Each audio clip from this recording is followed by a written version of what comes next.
Platforms की। तो पहले के कंपैरिजन, पहले बहुत कम लोग जानते थे ओटीटी के बारे में, बट आज के समय पर बहुत ज्यादा लोगों को पता है ओटीटी के बारे में। इनफैक्ट इंडिया ओटीटी के मामले में एक बहुत बड़ा मार्केट भी बन चुका है। लेकिन पिछले कुछ समय पर एक डिबेट छिड़ चुकी है telecom companies versus OTT providers. एक होता है टेलीकॉस्ट, टेलीकॉस्ट मतलब जैसे एयरटेल, वोडाफोन, आइडिया, जियो, ये सारी हमारी गिनी चुनी टेलीकॉम कंपनीज हैं। फिर उसके बाद में आता है इनके साथ में ओटीटी प्लेटफॉर्म्स। तो ओटीटी और टेलीकॉस्ट, इनके बीच में यहाँ पर एक डिबेट से छिड़ चुकी है, क्योंकि टेलीकॉम कंपनीज ने यहाँ पर बोला है कि जो ये ओटीटी प्लेटफॉर्म्स है ना, ये फ्री में इन टेलीकॉम सर्विसेज का इस्तेमाल करके अपना फायदा उठा रहे हैं।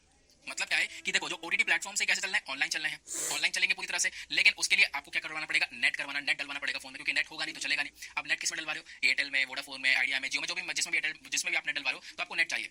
तो टेलीकॉम कंपनीज का कहना है कि जो ओटीटी प्लेटफॉर्म्स है ना, ये हमारे कंधे पर रख के बंदूक चला रही है। मतलब कि यहाँ पे ये लोग क्या कर रहे हैं कि फ्री राइड ले रहे हैं हमारी सर्विसेज देकर हमसे, मतलब हम लोग सर्विस दे रहे हैं सब लोगों को, हमारा नेट इस्तेमाल करवा कर अपने खूब पैसा ये लोग कमा रहे हैं ओटीटी प्लेटफॉर्म्स। इस प्रकार से यहाँ पर टेलीकॉम कंपनीज ने बोला, क्योंकि ओटीटी प्लेटफॉर्म एक दूसरा चीज हो गया और इधर टेलीकॉम कंपनीज दूसरी चीज हो गई। तो यहाँ पर दोनों के बीच में एक डिबेट छिड़ गई है।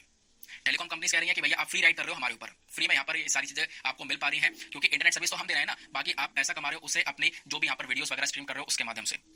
तो इसके लिए टेलीकॉम कंपनीज ने, जैसे एयरटेल, वोडाफोन जैसी कंपनीज ने, उन्होंने एक बात और बोली। इन्होंने यहाँ पर ये बोला कि आपको कुछ पैसा हमें देना चाहिए, कुछ सर्विस जो चार्ज है ना वो देना चाहिए, क्योंकि आप लोग फ्री में यहाँ पर चल रहे हो, आपको कुछ लगाना नहीं पड़ रहा है ना। आप मूवीज वगैरह जो भी प्रोड्यूस कर रहे हो वो बात अलग है, बट ये सारा काम हो पा रहा है, आपकी वीडियोस चल पा रही हैं, आपके प्लेटफॉर्म चल पा रहे हैं, क्यों? केवल इंटरनेट की वजह से। और वो इंटरनेट कौन दे रहा है? एयरटेल ऑफ जैसी कंपनी, टेलीकॉम कंपनी से रही है। अब पहले हम लोग समझते हैं कि आखिरकार सर ये ओटीटी प्लेटफॉर्म्स हैं क्या। देखो, ओटीटी प्लेटफॉर्म्स एक ऐसा प्लेटफॉर्म है जहां पर आपको short movies, feature film, documentary, web series, ये सारी चीजें देखने को मिलती हैं। जैसे एग्जांपल बताऊं तो नेटफ्लिक्स का नाम आप सभी लोगों ने सुना होगा, हॉटस्टार का नाम सभी लोगों ने सुना होगा, अमेजन प्राइम है, उसके बाद में प्लूटो टीवी है। ये सारे के सारे एग्जाम्पल है किसके? ये सारे एग्जाम्पल है ओटीटी प्लेटफॉर्म्स के, सब ओवर द टॉप प्लेटफॉर्म्स हैं। अब जो ये प्लेटफॉर्म है ना, यहाँ पर बहुत सारा कंटेंट आपको देखने को मिल जाता है, और इंडिया इतना बड़ा मार्केट बन चुका है ओटीटी प्लेटफॉर्म के मामले में कि हमने पहले कभी सोचा नहीं था। दुनिया का सबसे तेजी से ग्रो होने वाला ओटीटी मार्केट है आज के समय पर, और 2024 तक हम दुनिया के अंदर आप कह सकते हो कि छठे लार्जेस्ट मार्केट बन जाएंगे ओटीटी प्लेटफॉर्म के अंदर में। तो इस प्रकार से यहाँ पर इतनी तेजी से ओटीटी प्लेटफॉर्म भारत में ग्रो कर रहे हैं। अच्छा, भारत के अंदर जो ये ओटीटी प्लेटफॉर्म की ग्रोथ हो रही है, इसके पीछे के क्या क्या फैक्टर्स रिस्पॉन्सिबल है, क्या क्या कारण है, क्यों यहाँ पर ओटीटी प्लेटफॉर्म्स ग्रो कर रहे हैं? पहली चीज यहाँ पर एक कारण है अर्बनाइजेशन और वेस्टर्नाइजेशन। आपसे इंटरव्यू पर्सपेक्टिव से भी पूछा जा सकता है कि आज के समय पर ओटीटी प्लेटफॉर्म्स का जमाना बहुत ज्यादा बढ़ चुका है, तो क्या कारण है जिसकी वजह से ओटीटी प्लेटफॉर्म्स इंक्रीज हो रहे हैं? तो पहली चीज तो शहरीकरण बहुत हो गया है, लोग थोड़े से एडवांस हो गए हैं, शहर की तरफ बढ़ रहे हैं। वेस्टर्नाइजेशन हो गया, यानी कि जो वेस्टर्न कंट्रीज की जो चीज है उसको लोग अडॉप्ट कर रहे हैं, है ना। तो इस प्रकार की जो चीजें है ना, ये कहीं ना कहीं एक बहुत बड़ा बढ़ावा दे रही है ओटीटी प्लेटफॉर्म्स को, ऐसा यहाँ पर बताया गया। दूसरा, जो डिजिटल सर्विसेज है वो बढ़ चुकी हैं। डिजिटल सर्विसेज ना हमारे यहाँ पर बहुत ज्यादा आप कह सकते हो कि अफोर्डेबल प्राइस पर है। मतलब ओटीटी प्लेटफॉर्म्स कब चलेंगी? जब आपके पास में इंटरनेट होगा, और इंटरनेट इंडिया के अंदर बहुत सस्ता है, यकीन मानिए बहुत सस्ता है, क्योंकि जब आप लोग कंपेयर करोगे नेपाल से, तो नेपाल के अंदर इंटरनेट बहुत ज्यादा महंगा है। मतलब रोजाना कई 100 रुपए खर्च करने पड़ जाएंगे अगर आपको इंटरनेट इस्तेमाल करना है। इस वजह से नेपाल में ज्यादातर लोगों के घरों में वाईफाई लगा हुआ है। वो लोग वाईफाई का इस्तेमाल करते हैं क्योंकि उनको वाईफाई अफोर्डेबल पड़ता है, भले महीने का 700-800 जो भी खर्चा होगा, ठीक है, तो वो अफोर्डेबल पड़ता है उस इंटरनेट के खर्चे से, इतना महंगा इंटरनेट है।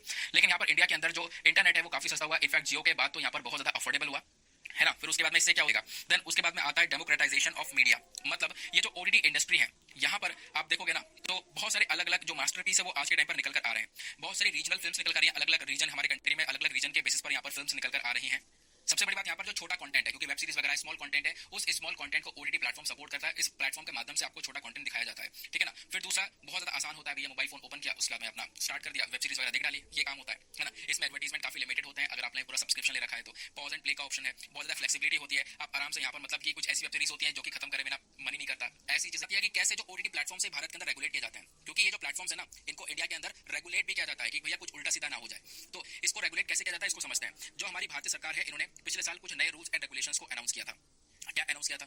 ओटीटी प्लेटफॉर्म्स के लिए इन्होंने बोला कि भैया हम लोग नए रूल्स लेकर आ रहे हैं, उसका नाम है information technology intermediate guidelines and digital media ethics codes rules 2021, IT rules 2021 के नाम से भी इसको जानते हैं। इसके अंदर सोशल मीडिया प्लेटफॉर्म्स को तो हमने कवर किया ही था कि सोशल मीडिया प्लेटफॉर्म्स को भी रेगुलेट किया जाएगा, उसके साथ साथ इसमें ओटीटी प्लेटफॉर्म्स के लिए भी कुछ रूल्स एंड रेगुलेशंस लेकर आए थे।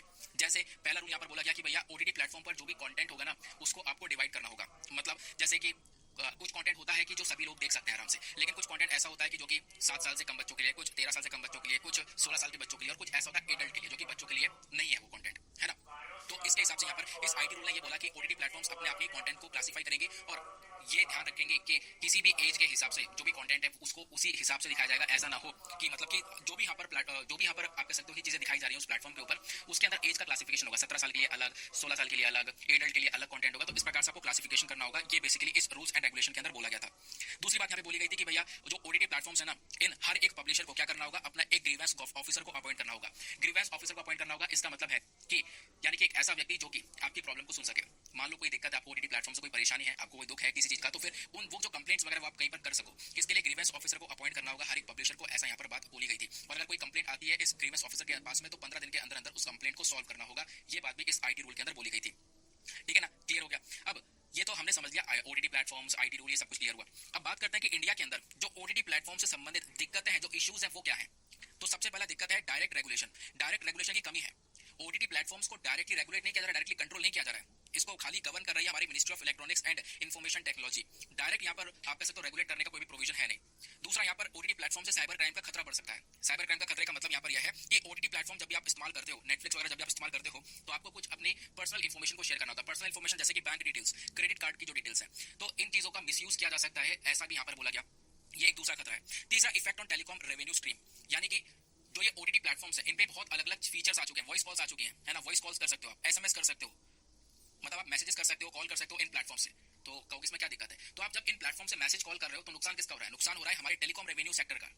टेलीकॉम सेक्टर यानी कि वही एयरटेल, जियो, इन सब का नुकसान हो रहा है। क्यों? क्योंकि एयरटेल, जियो आपको नेट प्रोवाइड करवा रहे हैं और उसी नेट का इस्तेमाल करके आप ओटीटी प्लेटफॉर्म्स के ऊपर कंटेंट देख रहे हो। लेकिन बाकी सारे एसएमएस के मैसेजेस आप खूब एसएमएस कर सकते हो, वॉइस कॉल्स कर सकते हो, वो फीचर्स भी आपको मिल रहे हैं। तो इससे क्या हो रहा है कि एयरटेल और जियो के जो अपने खुद के एसएमएस के फीचर्स है, वॉइस कॉल के फीचर्स है, उनका कोई यूज नहीं कर रहा है। तो वहां पे जो उस प्रकार से जो उनका रेवेन्यू जनरेट हुआ करता था, उस रेवेन्यू का बहुत ज्यादा नुकसान हो रहा है, ऐसा यहाँ पर बोला गया।